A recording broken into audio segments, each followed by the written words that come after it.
Bom dia, amigos. Está no ar a sua edição de domingo, dia 14 de junho de 2026. São 4 horas da manhã aqui no Rio de Janeiro, 10 horas da manhã na Ucrânia, no horário em que eu gravo esse vídeo.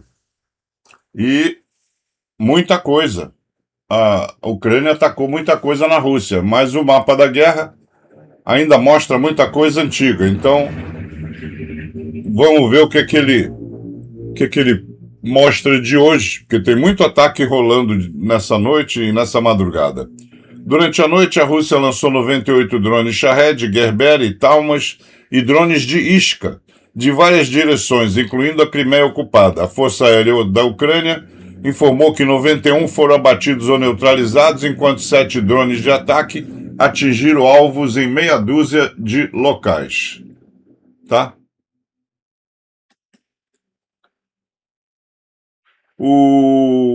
Vocês lembram que o Trump demitiu lá uma secretária Rousseff, secretária como ele chama o ministro, né?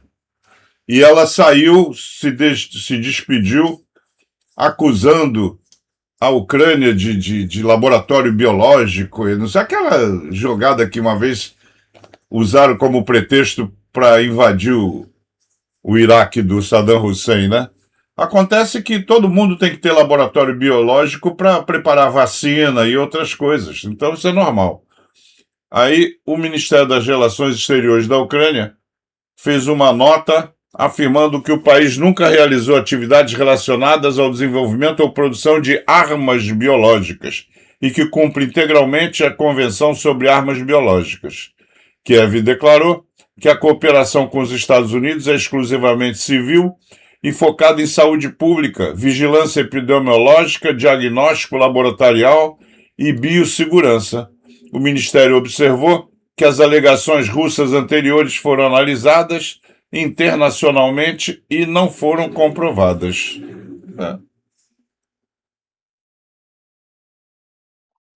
Vamos adiante. Aqui, fumaça sobre Starobilsk após bombardeios matinais. Tem foto. Então tá aí a foto. Vamos adiante no mapa da guerra. Drones atacaram fábrica química da Azot em Novomoskovsk, na região de Tula.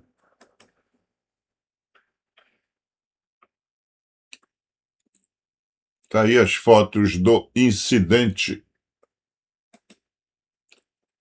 Aqui, ataque com drones relatados em Vyazma, região de Smolensk.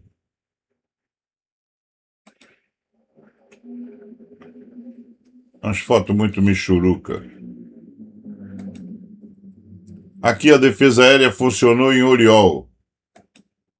Aqui, grande incêndio no depósito de combustível em Kopaevo, perto de Ribinsk. Vamos para as baixas na guerra, porque, olha, não é que a Rússia esteja atacando mais, não. Pela consistência dos dados, né?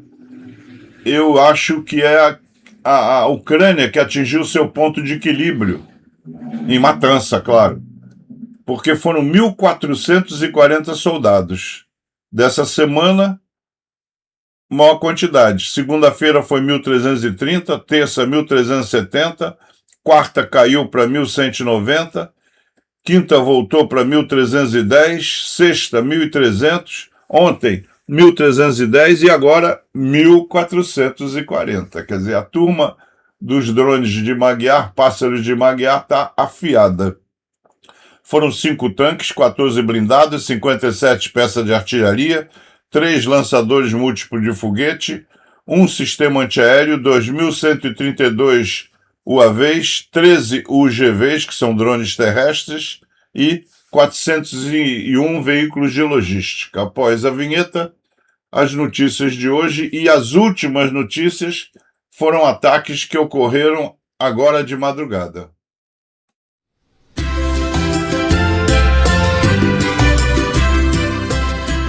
Canal Luiz Mergulhão. Um canal só é tão bom quanto as verdades que diz.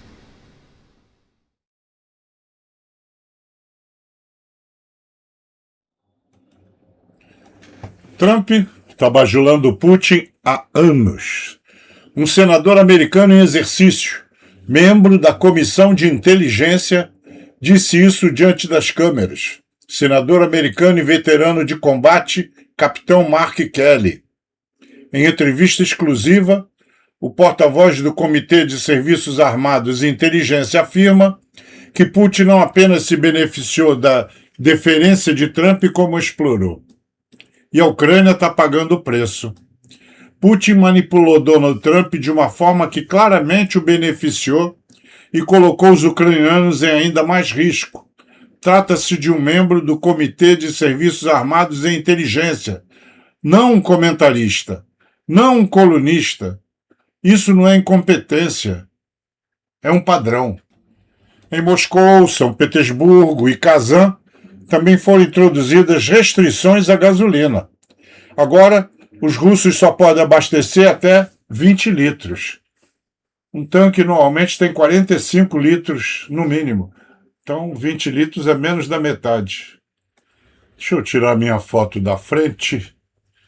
No dia da independência da Ucrânia, 24 de agosto de 2024, o campeão indiscutível dos pesos pesados, Alexander Usyk, presenteou o presidente Volodymyr Zelensky com seu cinturão do WBC. Ao receber o cinturão, Zelensky comentou sinceramente: honestamente é injusto. Você lutou por ele, agora ele vai ficar aí parado. Usyk respondeu: vou ganhar outro. Zelensky sorriu. Certo, que bom. O cinturão era original. Usyk o conquistou pela primeira vez em 2018 e reconquistou em maio de 24, após derrotar o britânico Tyson Fury, tornando-se o primeiro campeão absoluto dos pesos pesados em todas as 4 categorias. Mais tarde, Zelensky levou o cinturão à Casa Branca para entregá-lo ao presidente dos Estados Unidos, Donald Trump, durante aquele encontro de 28 de fevereiro de 2025, que não transcorreu sem incidentes. Na época, uma piada comum entre os ucranianos era: que pena que deixamos o cinturão lá. Trump deveria devolvê-lo. Na sexta-feira, 12 de junho de 2026, agora, não foi o cinto que visitou a Casa Branca dessa vez, mas o próprio Usyk. A visita aconteceu um dia antes do aniversário de Trump e, segundo os participantes, correu muito bem. Embora na Ucrânia, a piada do momento seja: será que Usyk trouxe o cinto de volta? Escudo nuclear da Ucrânia. Armas estratégicas nacionais entram em serviço de combate. Fontes oficiais confirmaram que os primeiros exemplares de armas nucleares desenvolvidas internamente entraram em serviço de combate. A Ucrânia concluiu um conjunto abrangente de medidas tecnológicas e de segurança, resultando na implantação do seu próprio arsenal nuclear.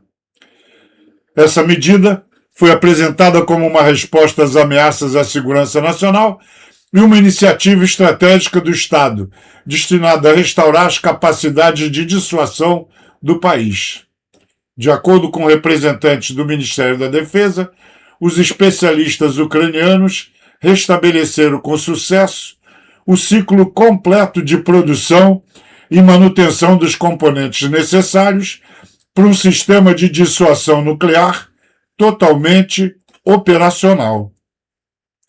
A decisão foi descrita como uma medida puramente defensiva, destinada a salvaguardar a integridade territorial do país e garantir a estabilidade a longo prazo na região. Ai, meu Deus do céu, quanta imbecilidade. O que é que esses generais russos têm na cabeça, hein? A ilusão da nuvem de gasolina. Como a Rússia não consegue fornecer gasolina aos territórios ucranianos ocupados, já que a Ucrânia controla todas as rotas, o general e deputado russo Guruliov propôs uma ideia para contornar essa situação. Uma citação direta: temos tecnologias ainda soviéticas. Podemos aquecer e evaporar vários vagões de trem cheios de gasolina, digamos perto de Anapa, e formar uma nuvem de gasolina a partir dela. E então, direcioná-la para a Crimeia com ventiladores especiais, onde faremos chover. Alguém disse que a tecnologia foi testada em 1986. Preparem os recipientes, vai chover gasolina. E se alguém riscar um fósforo, hein? Senador Kelly disse que Trump convidou Putin para os Estados Unidos, mas ainda não enviou autoridades de alto escalão à Ucrânia. Vence, Rubio, Trump, Kushner, Witkoff estiveram na Ucrânia? A resposta parece ser não. As autoridades russas confiscaram bens no valor de 7,59 bilhões de dólares ligados ao bilionário preso Vadim Moscovich e os transferiram para a propriedade estatal, naquela que parece ser a maior apreensão de bens da recente onda de nacionalizações na Rússia.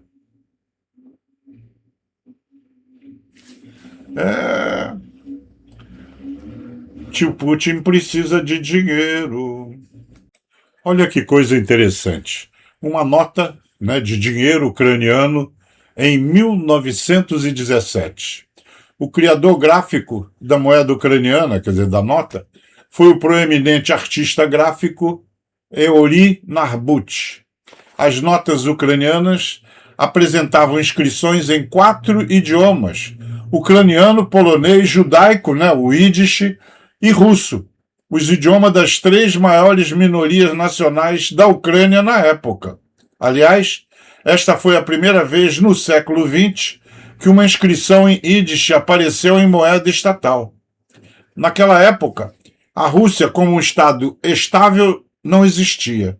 Um golpe de Estado havia ocorrido lá e 2 lados lutavam pelo poder, envolvendo-se em terror e pogroms.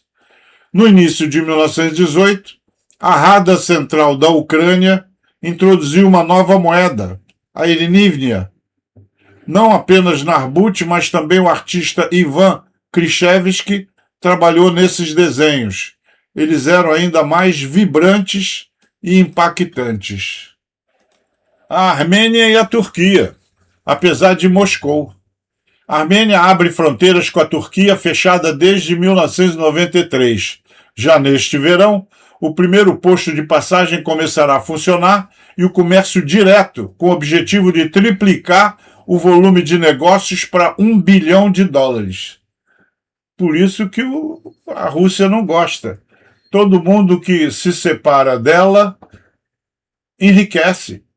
Imagina, com esse dinheiro todo, a economia da Armênia vai ficar muito melhor do que a própria economia da Rússia. Zelensky falou detalhes das medidas que estão implementando. O exército ucraniano está mudando e cada mudança fortalece todo o Estado. Agradecemos a todos que nos ajudam. Glória à Ucrânia.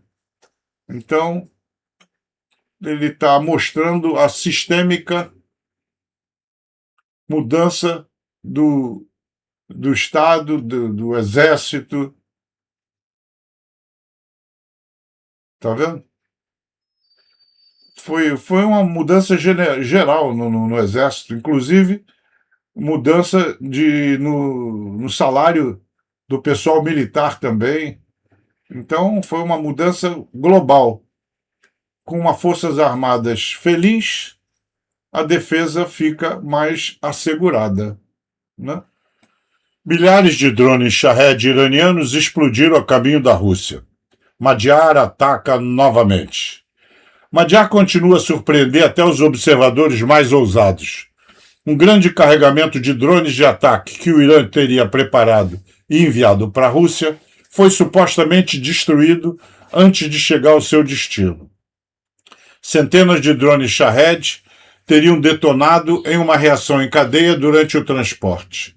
As explosões teriam sido tão poderosas que o comboio que escoltava a carga se transformou em uma enorme tempestade de fogo.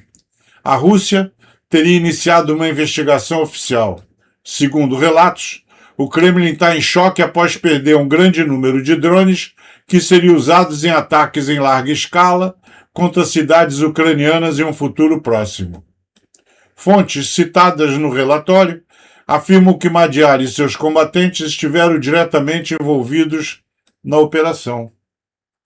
Se confirmado, isso demonstraria mais uma vez a capacidade da Ucrânia de atacar em profundidade atrás das linhas inimigas e interromper planos antes que possam ser executados.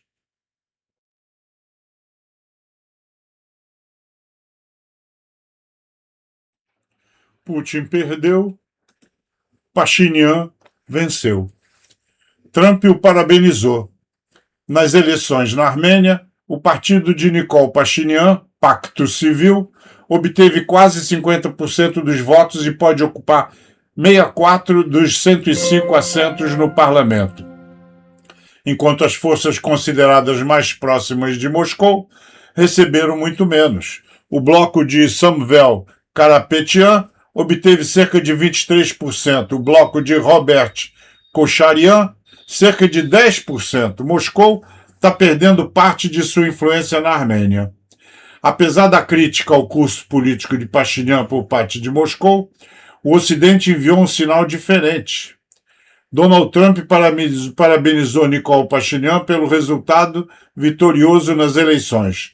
O presidente da França, Emmanuel Macron, também parabenizou Pashinyan.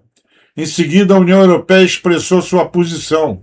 Isso mostrou que o Ocidente está pronto para apoiar o novo curso político de Yerevan. Pashinyan declarou que a Armênia continuará a se aproximar do Ocidente, apoia o acordo de paz com o Azerbaijão e a normalização das relações com a Turquia. A Armênia fez a escolha certa. Ou será que um novo conflito com Moscou está à frente? Acho que o Kremlin tem que aproveitar. O Kremlin, com essa história de Ucrânia, está completamente sem recursos. A América abandona a Europa. Washington recusa vender seus mísseis Tomahawk a Berlim. 5.000 soldados retirados da Alemanha. Implantação de batalhões equipados com Tomahawk cancelada. Redução drástica dos bombardeiros, caça-destroyers e submarinos prometidos à OTAN. E agora, o Pentágono bloqueia a venda de mísseis de cruzeiro à Alemanha. Por quê? Porque Moscou poderia levar isso a mal. Ai, ai. Moscou podia ficar de mal, né? Não queria, vamos trocar dedinho de mal. Pior, os Estados Unidos não se contentam mais em reduzir seu próprio compromisso na Europa. Eles agora impedem que seus aliados se defendam. Uma primeira. O desacoplamento de segurança não é mais uma preocupação europeia, é uma política americana. A história se repete, mas pior. Nos anos 1970, era a União Soviética que semeava o pânico com seus mísseis SS-20. Hoje, é Washington que faz o papel de encrenqueiro. Na época, Helmut Schmidt forçou a OTAN a reagir. Resultado, centenas de mísseis nucleares implantados, depois o Tratado INF, em 1987, que durou 30 anos. Até Trump o torpedear em 2019, acusando Moscou de trapacear. Hoje, a Alemanha e outrora países da OTAN querem preencher o vazio com seus próprios mísseis de longo alcance. Problema: os Estados Unidos lhe fecham a porta. Resultado: um buraco enorme na dissuasão da aliança. Cúmulo da ironia. O governo Trump reclama há semanas. A OTAN é uma rua de mão única. A Europa não nos apoia o suficiente, especialmente na guerra contra o Irã. Mas quando Berlim propõe comprar equipamento americano para se defender, é não. Pior ainda, essa recusa não é um acidente. Ela mina os próprios fundamentos de uma aliança. A teoria clássica distingue dois medos: o abandono, o aliado não o defende, e o aprisionamento, o aliado o arrasta para sua guerra. Trump sempre se queixou do abandono europeu. Agora é a Europa que constata o abandono americano. A Europa se vira sozinha. Consequência: aumento dos orçamentos de defesa, desenvolvimento de mísseis de longo alcance, alguns de dupla capacidade convencional e nuclear. Sistemas soberanos sobre os quais Washington não terá nenhum controle. Os Estados Unidos terão ainda menos vontade de se envolver em caso de crise com a Rússia. O desacoplamento não é dizer que a Europa ficará sem defesa, é dizer que a segurança europeia e americana não estará mais ligada. Uma crise em Varsóvia ou Tallinn? Washington poderia em breve considerar que isso não diz respeito mais? O comandante-em-chefe da Ucrânia, general Alexander Sirski, reuniu-se com o tenente-general Curtis Buzar, comandante da missão de assistência e treinamento de defesa da OTAN na Ucrânia. Sirski afirmou que as forças ucranianas devem assumir a iniciativa estratégica por meio de uma defesa ativa, enquanto continua a desgastar as forças russas e a infligir o máximo de perdas possíveis. Beevor, escritor e historiador britânico, disse: os governantes russos há muito temem que, a menos que a Rússia continue a se expandir, ela irá se contrair. A verdadeira estratégia geopolítica da Rússia deveria ter sido o oposto: aceitar as principais demandas de segurança da Europa e integrar-se economicamente a ela, em vez de ameaçá-la desde os anos 2000. Ao fazer isso, Moscou poderia ter equilibrado seu poder entre a Europa e a China, vendendo energia, commodities e insumos industriais para vários mercados importantes, em vez de se tornar estruturalmente dependente da China e da Índia. Em vez disso, a Rússia optou por continuar sua política expansionista. Essa decisão rompeu seus laços econômicos com a Europa, levou os países europeus ao seu maior rearme desde a Segunda Guerra Mundial, acelerou a independência energética da Europa e transformou Moscou em um vassalo econômico da China e da Índia. Pela ponte de Chongar, atingiram com o drone Behemoth. É novo, hein? O que é que ele é capaz? 13 de junho, as forças de defesa realizaram uma nova série de ataques na área da ponte de Chongar. Entre os meios que infligiram danos, nossos militares usaram drones de ataque Behemoth. Esse é um drone de médio alcance que pode carregar até 120 quilos de explosivos e voar por centenas de quilômetros. Então está aí, a toda hora. É impressionante a indústria de defesa ucraniana. Em plena guerra, a todo momento surgem novos produtos, novos armamentos, né? Tá vendo? É um Behemoth, é um drone novo. Mais um para o arsenal ucraniano, informou a Ukrinform, ou UKR Informe. Novo recorde.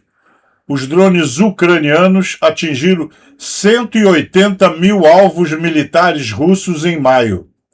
Cada disparo gera um vídeo que alimenta uma imensa base de dados que enriquece as inteligências artificiais de direcionamento. É aquele sistema que o ucraniano usa que engloba tudo. Vão jogando tudo ali e a inteligência artificial fica coordenando, aprendendo, organizando e preparando a melhor estratégia. Margus Sakna disse que a indústria de defesa da Rússia depende do alumínio. O alumínio depende da alumina. A Estônia propôs uma proibição da União Europeia às exportações de alumina para a Rússia. Se levarmos a sério o aumento do custo da agressão, devemos fechar essa brecha. -1. As forças de defesa da Ucrânia eliminaram o operador de drones e colaborador russo Alexander Sheptura. Ele era um dos autores de um canal que publicava vídeos de ataques contra civis em Kherson e também participou de sequestros e torturas em Donetsk. Em 2023, Vladimir Putin o condecorou com a patente de major-general da polícia. Que o inferno receba. Esse cara realmente vive numa bolha de ilusão. Putin prometeu elevar Donbás e a chamada Novorossia aos padrões nacionais da Rússia até 2030. O que mais o ditador careca disse. 1. Agências federais, empresas estatais e regiões russas estão envolvidas na integração dos territórios ocupados. 2. Seu desenvolvimento ocorre sob ameaça de ataque com drones.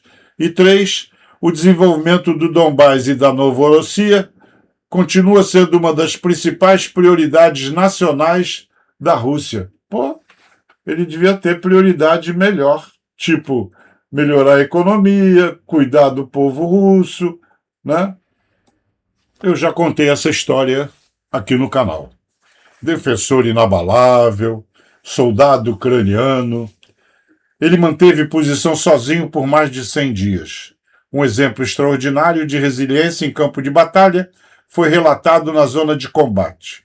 O sargento Maxim Zavorodny, soldado de uma das unidades mecanizadas das Forças Armadas da Ucrânia, defendeu sozinho uma posição estrategicamente importante por mais de 100 dias. Apesar do bombardeio inimigo constante, das repetidas tentativas de ataque e das condições logísticas extremamente difíceis, Maxim jamais abandonou seu posto.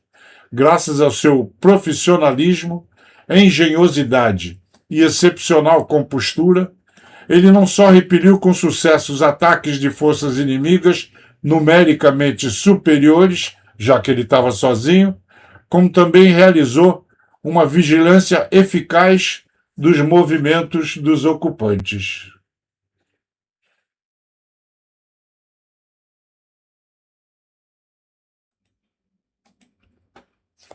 A canoísta ucraniana Lyudmila Luzan conquista 2 ouros no campeonato europeu.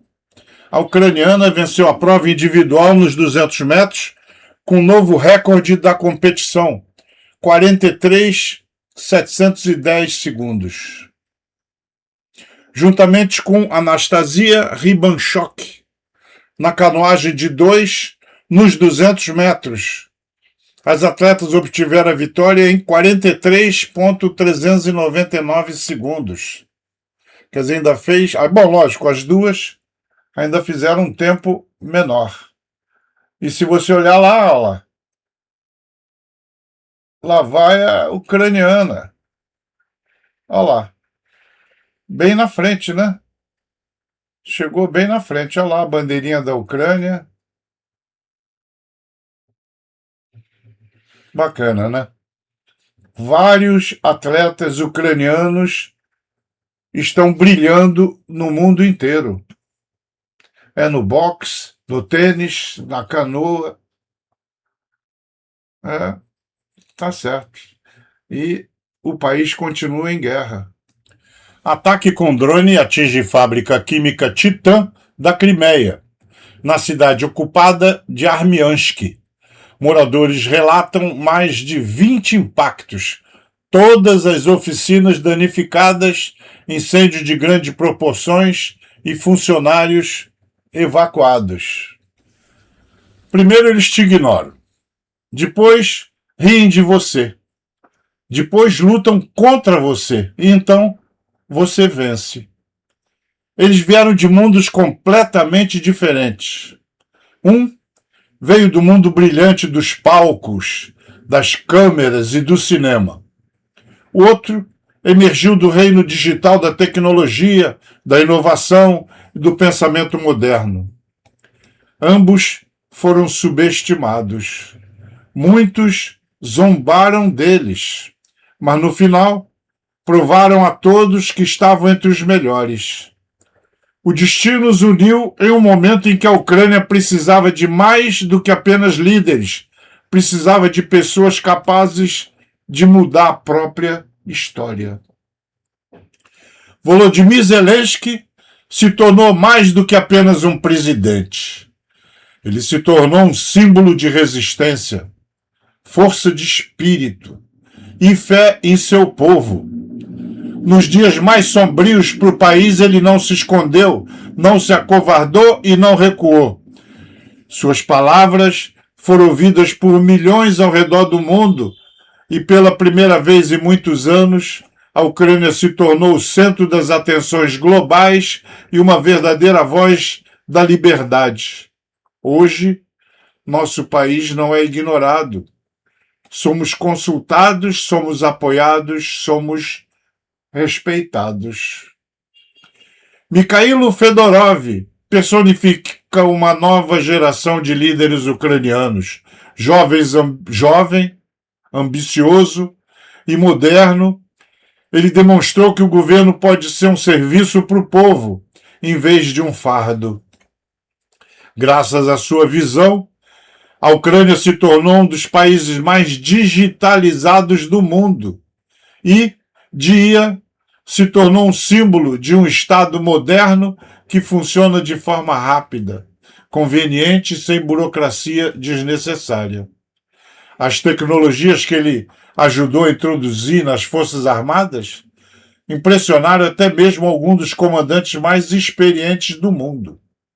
E isso sem mencionar os drones interceptadores, o bloqueio dos satélites russos Starlink e muitos outros desenvolvimentos que poderiam preencher páginas de discussão. Enquanto Zelensky lidera a batalha diplomática pela Ucrânia no cenário internacional, Fedorov constrói as bases do futuro, tecnológico, forte e independente. Juntos eles demonstraram ao mundo que juventude não é fraqueza. Juventude, aliada a caráter, coragem e inteligência, pode gerar grandes mudanças.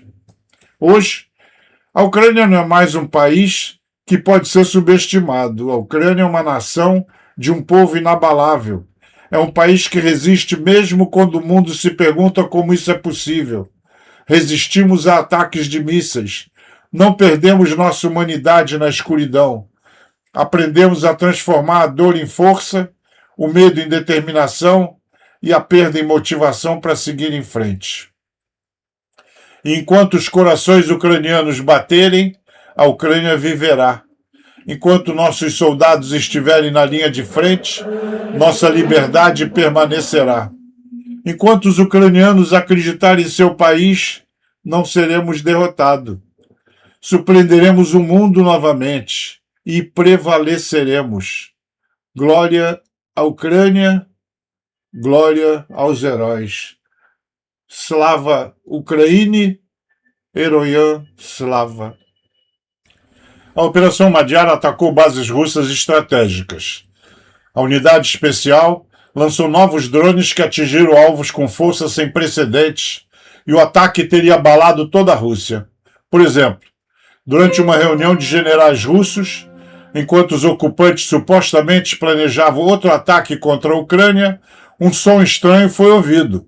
Um drone, carregando uma bomba enorme, teria invadido a sala e destruído tudo ao redor. Simultaneamente, outro ataque teria sido realizado contra um depósito de munições russo, contendo toneladas de bombas e explosivos. Uma enorme explosão incendiou a área por quilômetros ao redor. Uma onda de fogo se espalhou, queimando tudo em seu caminho. Milhões de cartuchos de munição teriam sido destruídos e o Estado-Maior russo teria sido atingido. Nesse vídeo atual, Putin tenta mais uma vez maquiar a situação de suas tropas. Mas se você ouvir com atenção, percebe imediatamente o quanto de pânico puro está escondido por trás dessa fachada. Para todos que não entendem o Rudish, ele diz lá, traduzido: temos que trabalhar em condições de combate muito tensas, difíceis e às vezes perigosas perto da linha de contato, sob condições de ataque não tripulados e bombardeios. Nossas tropas mantêm a vantagem estratégica, avançam com confiança e nenhum bombardeio ou ataques não tripulados vão mais alterar essa situação. O movimento ocorre em todas as situações. O inimigo não consegue conter esse avanço e recorre a métodos abertamente terroristas. Ele realiza ataques contra objetos civis e comunicações, o transporte de passageiros.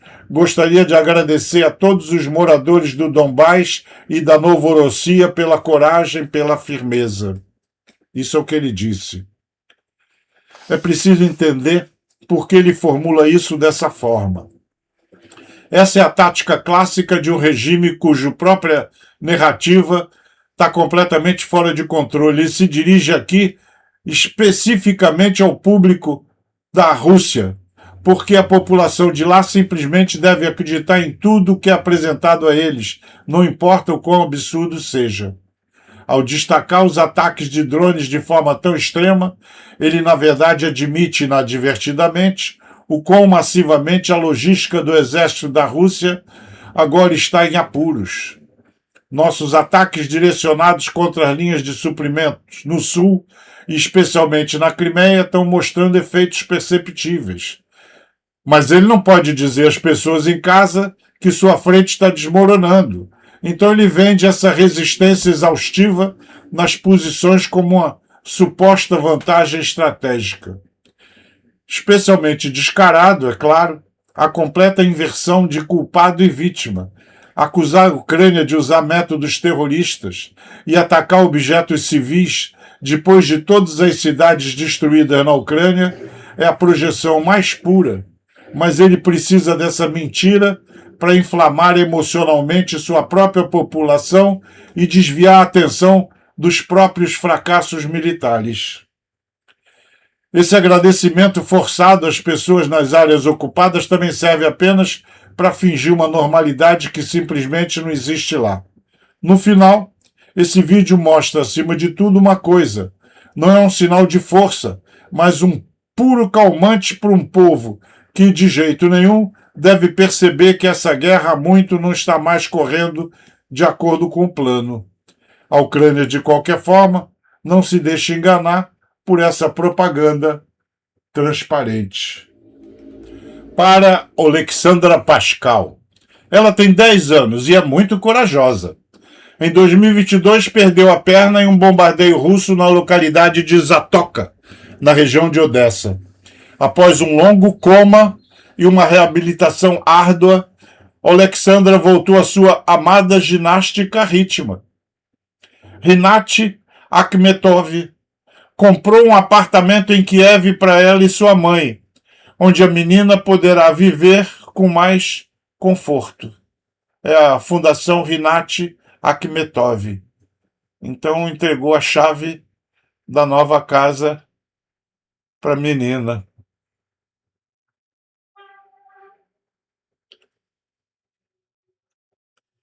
Quanta gente desanimaria ao perder a perna e ela continua fazendo a sua ginástica rítmica. Está lá recebendo a chave da nova casa na capital, onde ela vai ter mais conforto, né? Vai ter... Esperamos que seja mais feliz. Anne Applebaum está dizendo: o que une a Rússia, a China, o Irã e a Coreia do Norte não é religião ou ideologia. A China é comunista, a Rússia é nacionalista, o Irã teocrático. O que os une é o medo da linguagem liberal. Direitos, Estado de Direito, separação de poderes e tribunais independentes. Ben Grant, filho da parlamentar britânica Helen Grant, é um fuzileiro naval real de 30 anos, veterano do Afeganistão, que chegou no início da guerra em grande escala para defender a Ucrânia. Respeito e honra a Ben. Gratidão pela defesa da Ucrânia. Um ano sem avanço das tropas russas. O terceiro corpo do Exército resume os resultados do trabalho na faixa de defesa unificada. O comando do terceiro corpo do Exército da 125 Brigada de Defesa Territorial Móvel, juntamente com as unidades anexadas e adjacentes, a 66 Brigada Móvel, a 120 Brigada Separada de Operações Territoriais e o terceiro Destacamento de Fronteira do Serviço Estatal de Fronteiras, realizou uma coletiva de imprensa no aniversário da entrada na faixa de defesa unificada nos setores de Limã e Bolívia. Lutando com suas próprias forças, exercendo o comando operacional das unidades anexadas, o corpo integrou abordagens que provaram sua eficácia. Sistemas de comando de combate em tempo real, Mission Command e Battle Captain. Preparação de qualidade, curso para sargentos e oficiais, drones e comunicações de rádio, gerenciamento conjunto, planejamento, expertise, em vez da burocracia, exigências e pressão. 12% da linha ativa de confronto militar. A maior seção de frente entre todos os corpos. Apesar disso, as perdas da unidade caíram em 2, 3 vezes, enquanto as do inimigo aumentaram para 5. O inimigo não tem avanços e as forças de defesa estão recuperando posições, lutando. Mudamos. Situação em 13 de junho de 2026. Baixas russas diárias e evolução da linha de frente. 1.204 é a média diária de baixas russas nos últimos 30 dias. Total de baixas russas nos últimos 30 dias foi de 36.120. A Rússia atingirá 1,5 milhão de perdas em 23 de setembro de 2026.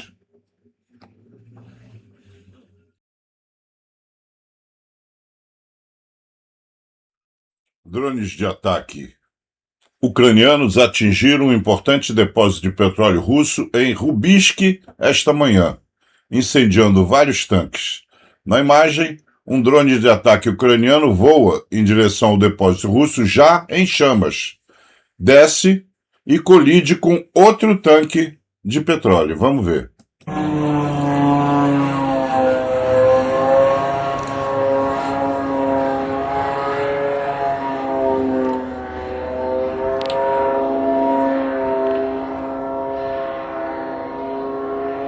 Vê que desce tranquilo, nenhuma defesa, hein?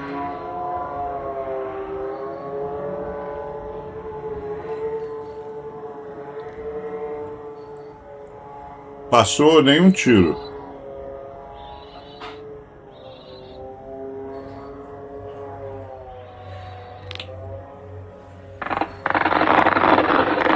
Ah, agora tem tiro.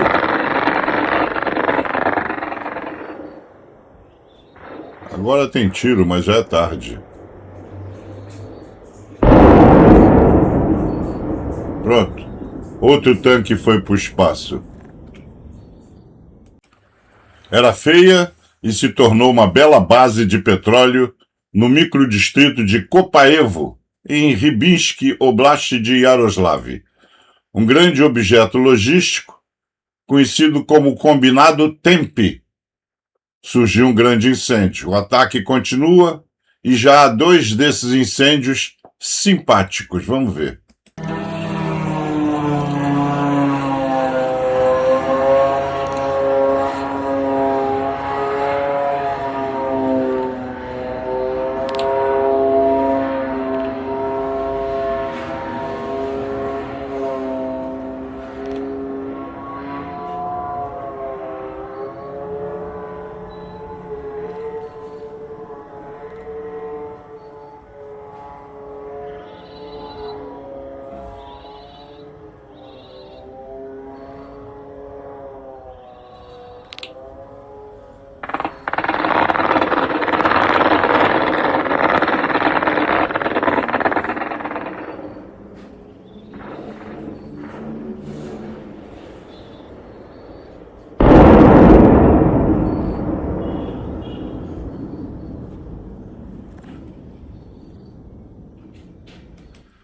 Pelo visto, soldados armados de fuzil ficam na própria base, no próprio depósito, né? Porque só na reta final, quando o drone já está descendo, é que eles começam a atirar no drone, aí é tarde. Ele teve toda uma viagem tranquila e ele é lento, podia ser interceptado em muitos espaços antes.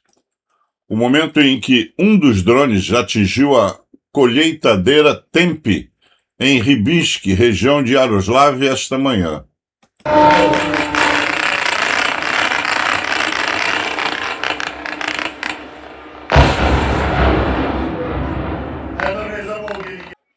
A refinaria Rybinsk Oblast de Yaroslav está em chamas. Russos? E aí? Como estão gostando da guerra? Vemos que estão gostando, não tomem, formem fila por gasolina e máscaras de gás em breve vai rolar. Por cada família ucraniana destruída por vocês, vão receber de volta 10.000 vezes mais. Para quem ama a Ucrânia, curtam, repostem e se inscrevam. Em breve teremos muito mais coisa legal. Tem um ucraniano aí que está empolgado. Murmansk é a maior base naval da Rússia, lá no Mar do Norte, lá em cima. É longe a beça e é onde fica realmente os submarinos nucleares, tudo de ruim que a Rússia tem, fica lá em Murmansk. E além de Murmansk, agora já há escassez de gasolina em Novosibirsk também. Então a coisa tá preta, a coisa tá feia. A base de Yaroslav da reserva russa saiu do jogo. Drones ucranianos destruíram uma formação inútil em território ocupado por Moscou. Então, já que esse povo gosta, o povo gosta de fogo, a gente vai mostrar mais fogo.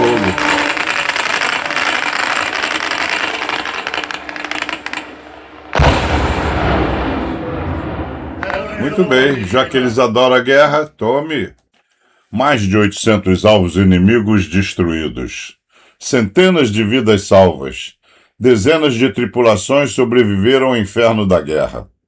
Andriy Mikino, indicativo de chamada Chernihiv, oficial da unidade Pássaros de Magyar. Quando o ataque maciço russo começou, ele não fugiu, não se escondeu, não tentou se salvar. Ordenou que seus homens recuassem e ficou para trás. Ficou para fornecer cobertura aérea aos seus companheiros de armas, sabendo que suas chances de sobrevivência eram quase nulas. Porque alguém tinha que assumir a responsabilidade por aquele ataque, e ele assumiu. Um drone russo matou o oficial ucraniano de 26 anos, que até seu último suspiro protegeu o céu sobre seu povo. Graças a ele, as tripulações sobreviveram. Graças a ele, outros estão vivos hoje. Ontem, o presidente da Ucrânia condecorou a família do herói da Ucrânia, Andriy Mikino, com a Ordem da Estrela de Ouro, póstumamente. Póstumamente. A palavra mais terrível dessa guerra. Andriy Mikino, Chernihiv. Lembre-se desse nome, porque esse país ainda se ergue sobre os outros escombros ou sobre os outros ombros de pessoas como ele. Ela é a líder mais subestimada da Europa. Maia Sandu, presidente da Moldávia, trava uma guerra híbrida com a Rússia todos os dias. Ela se esforça para aproximar seu país da Europa e para trazer paz, prosperidade e liberdade ao seu povo. Com a Transnistria encravada no seu território, fica fácil para a Rússia ficar o tempo todo a fustigando. Como um tanque russo T-90, avaliado em milhões de dólares, acabou destruído por um dronezinho FPV que custa apenas algumas centenas de dólares. Tá vendo? Será esse o futuro da guerra moderna? Deixa eu tirar minha foto da frente. A 16ª Brigada de Artilharia da Guarda Nacional da Ucrânia exibiu um obuseiro autopropulsado 2S-22 Bodana 3.0 já, montado em um chassi Tatra T-815-7 com cabine TDV, isso durante um treinamento de artilharia.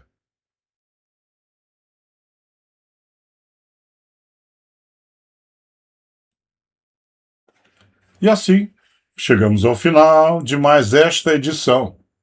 Esperamos que você tenha gostado das matérias que separamos para você. Vimos, dentre muitas matérias, uma que eu não quis fazer muito barulho, porque não temos confirmação oficial, mas tudo indica, alguns oficiais, algumas pessoas do governo disseram que já está operacional a sua dissuasão nuclear, o que quer dizer que a Ucrânia já desenvolveu sua bomba atômica. É claro, eles têm capacidade, porque eles trabalhavam na União Soviética, eles é que desenvolviam essas coisas todas, então, know-how eles têm. Como é que eles conseguiram enriquecer o urânio? Não sabemos, isso é o tipo da coisa que não se divulga. Não sei. Honestamente, eu vi a notícia, dei para vocês que a minha obrigação é essa, é informar, mas é o tipo da coisa que, né, é envolta em muito segredo. Enfim, tomara que seja de fato verdade, mas vai fazer o quê, né? A Ucrânia não pode soltar uma bomba atômica a não ser em caso de desespero. E a Rússia tem milhares, não tem uma nem duas, tem militantes, acho que 5.000. Então, continua sendo uma briga desigual.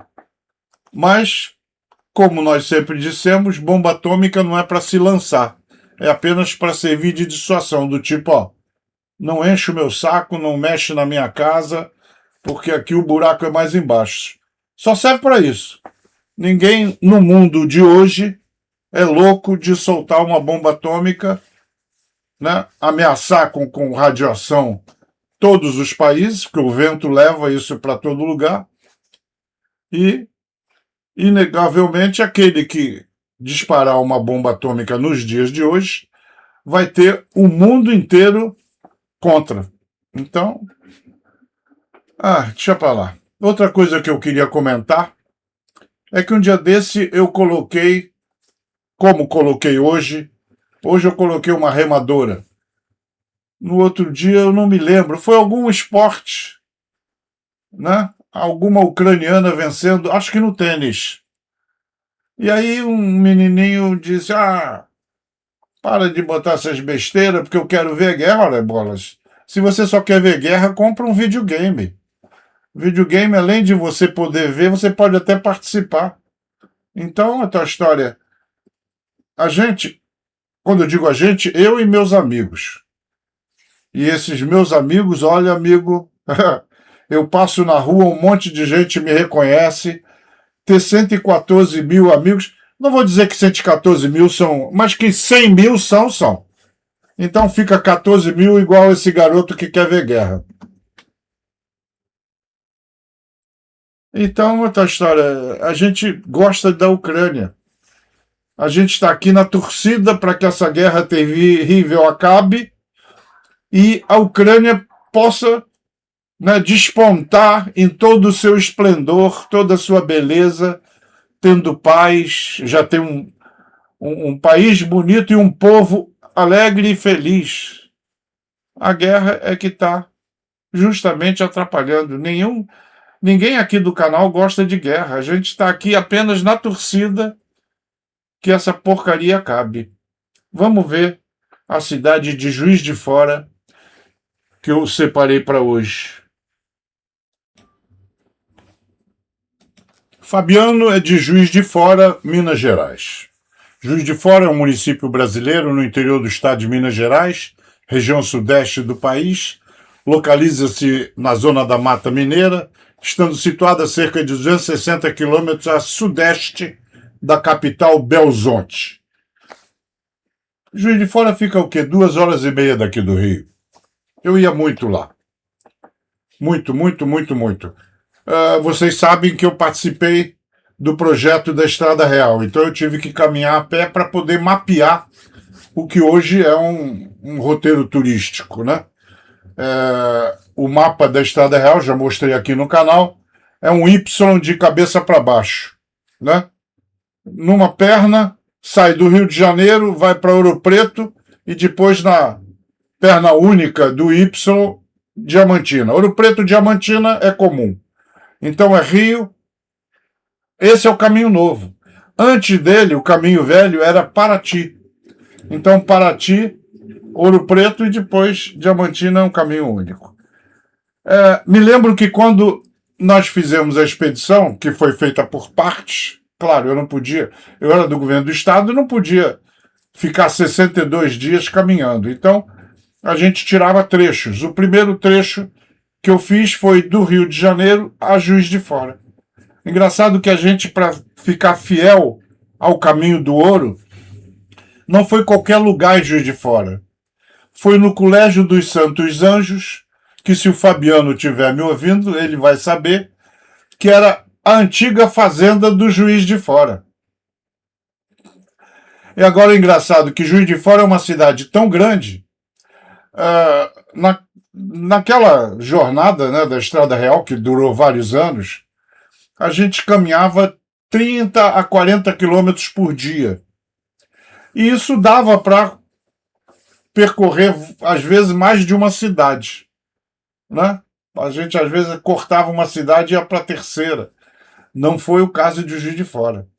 Juiz de Fora é uma cidade tão grande que nós caminhamos muito, né? Mais de 30 quilômetros, e continuávamos dentro de Juiz de Fora. Chegamos numa represa, se eu não me engano, o nome era Dr. João Penido. Se o Fabiano estiver nos vendo, que tem uma turma aí que aparece e desaparece. Eu acho que é João Penido.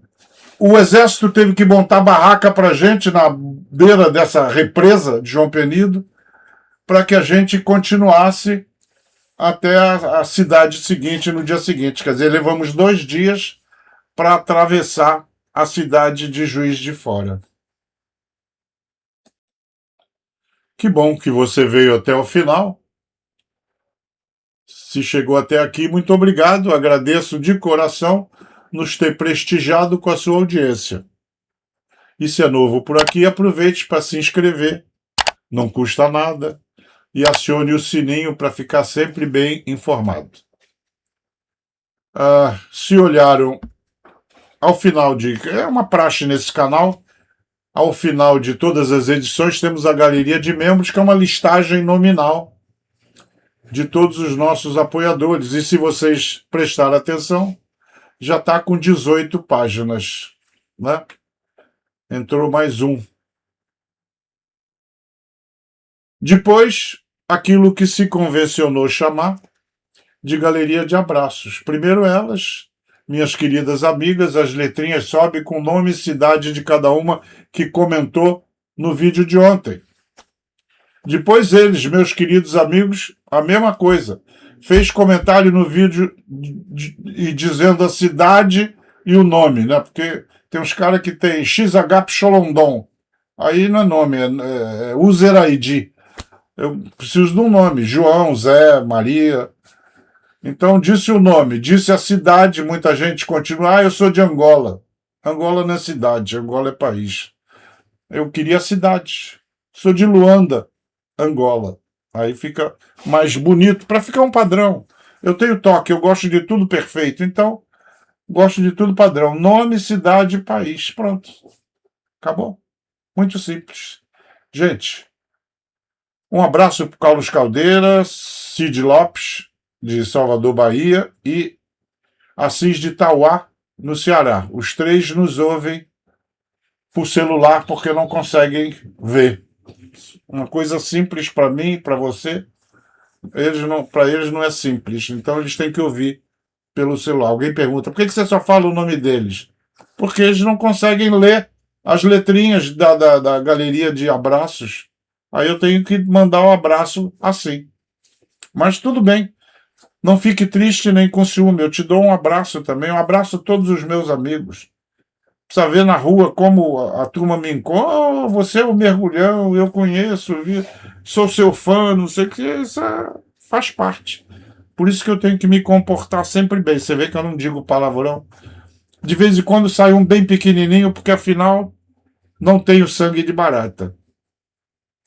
Mas deixa, já enrolei muito, já falei muito. E até amanhã, se Deus quiser.